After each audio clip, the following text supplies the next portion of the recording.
Probably one of the significant experiences of my life was out here in Colorado when on July 31st, 1976, I was involved with a number of other staff women in the flood in the Big Thompson Canyon.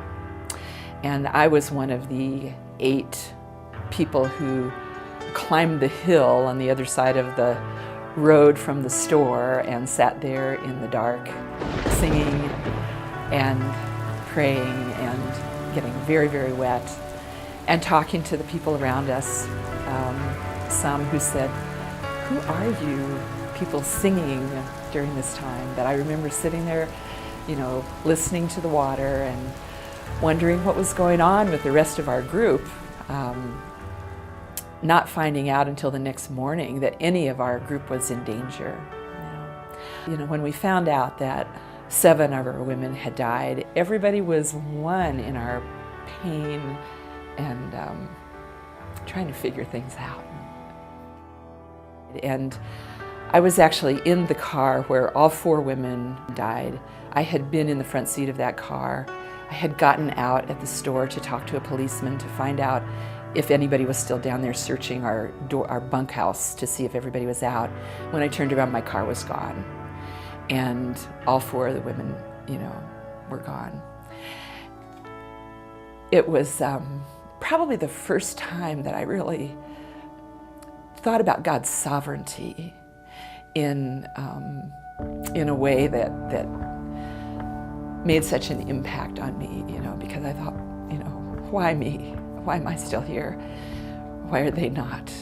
And the important thing is to know where you're going to spend eternity in case this would happen, and to know that every day is a gift. I mean, that was kind of the mantra, every day is a gift, and that kept me from being overwhelmed with guilt over the person who stepped into my place in that car. I went back up there yesterday and went down to the ranch for the first time since the flood, and saw the memorial about our girls, and it was wonderful to be back there. It brought back so many memories of those women, my friends who did not make it out of the canyon. When I think of all that God did, we looked at the memorial, and if you've seen it, at the bottom of the memorial, there are these stones. And so to see their names and to see the whole gospel written out on these bricks for everyone who visits the memorial to come and see and read it consecutively was just wonderful. It brought back the memories of all the wonderful things that we saw happen in cities where the newspaper article, these 7 women from Campus Crusade died in the Colorado flood, but they are still alive, and they have a message for you. Law 1, God loves you and has a wonderful plan for your life. And so I remember hearing that many, many people came to Christ through that.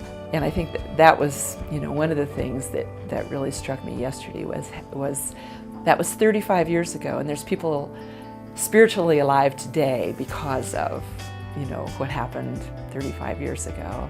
And if those 7 women who died in the flood, if you had asked them, they would have willingly gone home to know of all the fruit that would result from that.